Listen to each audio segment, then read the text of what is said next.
मदिरापान एक सामाजिक कलंक।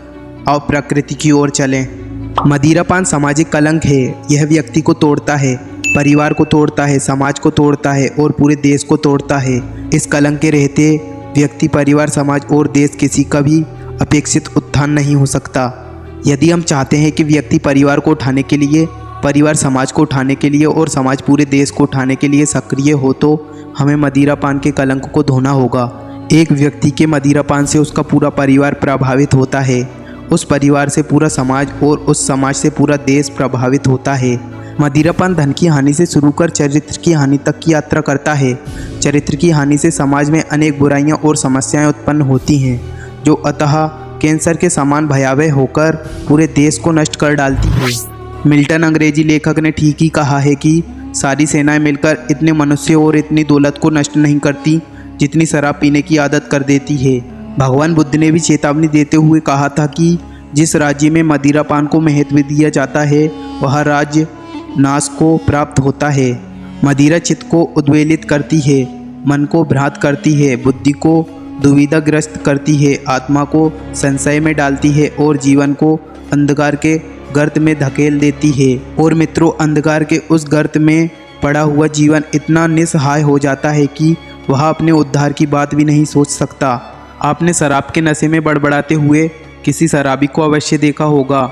उस शराबी को अपने शरीर और वाणी पर नियंत्रण नहीं होता। गिरता पड़ता, उठता गिरता, डमडमाता हुआ शराबी हमारे तरस का पात्र होता है। बेहोश होकर वह सड़क के किनारे पर पड़ा रहता है। लोग आते हैं जाते हैं पर कोई उस पर ध्यान नहीं देता। सबके भीतर यही भाव रहता है कि अरे शराबी है, शराबी, अच्छा हुआ कि सड़क के किनारे गंदी नाली में गिरा पड़ा है। शराबी के प्रति हमारे भीतर दुत्कार होता है। हम उसे घृणा की दृष्टि से देखते हैं। सुंदर से सुंदर व्यक्ति भी शराब पीकर घिनौना हो जाता है, उसका चेहरा तक देखने का मन नहीं करता। कुछ ऐसे भी शराबी होते हैं जो शराब के नशे में अपनी पत्नी और बच्चों के साथ मारपीट करते हैं।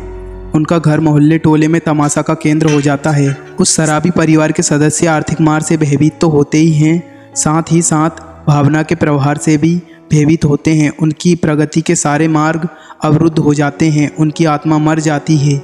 मदिरापान अशिक्षितों में ज़्यादा पाया जाता है। सच्चे शिक्षित इससे कोसों दूर रहते हैं। उच्च मध्य वर्ग तथा सम्राट परिवारों में भी मदिरापान का प्रचलन होता है। मदिरापान किसी भी वर्ग या परिवार से जुड़ा हो, यह उस वर्ग और परिवार के चरित्र को अवश्य प्रभावित करता है। अतः मदिरापान को किसी भी रूप में संगत नहीं ठहराया जा सकता। मानव और प्रकृति का गहरा संबंध रहा है। अनादिकाल से प्रकृति मानव की सहचरी रही है। मानव प्रकृति को कभी चकित विस्मित नेत्रों से निहारता है, तो कभी इसके सुखद शीतल स्पर्श से आनंदित होकर इसकी महिमा के गीत गाता रहा है। प्रकृति कभी इसे प्रेयसी सी दिखती है, तो कभी अविराम सौंदर्य की दिव्य मूर्ति सी। यह ऐसे कभी विराट और दिव्य विभूति सी भासित होती है, तो कभी इसके हृदय के किसी सुकुमार कोने में छिपकर इसे अपनी सप्तम तान से विमोहित सी करती प्रतीत होती है। और यह कभी दुलार करने वाली ममतामयी मासी भी दिखाई देती है। प्रकृति मानव को कभी दार्शनिक बनाती रही है और कभी गायक कवि। मानव जब भी प्रकृति के साथ हुआ है, इसे शांति और आनंद का अक्षय कोष प्राप्त होता है।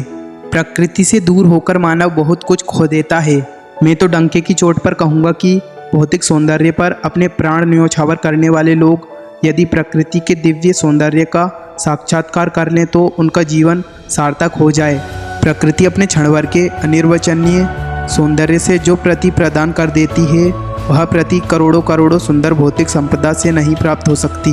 प्रकृति का सौंदर्य शाश्वत, अनवरत और अमर है। भौतिक सौंदर्य क्षणिक और मन को अशांत करने वाला है। अतः हम प्रकृति की ओर लौटकर अपने जीवन को सार्थ कथा प्रदान कर सकते हैं और हमें इस दिशा में अग्रसर भी होना चाहिए। आज हम भौतिकता के जिस प्रपंच में फंसे हुए हैं, वह अत्यंत विनाशकारी है। वह हमारे मन और चित्त को उद्वेलित करने वाला है। अतः हमें प्रकृति की शरण में जाना ही होगा।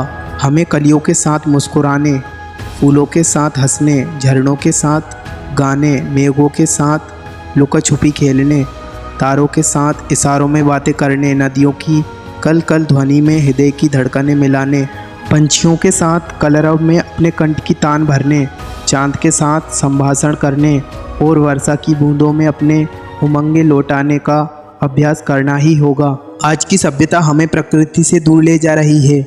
यह एक प्रकार से हमारे विनाश का षड्यंत्र है।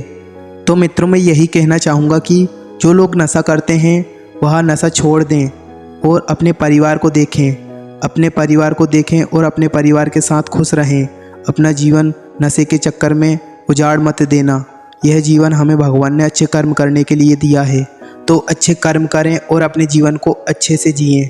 जय श्री राम।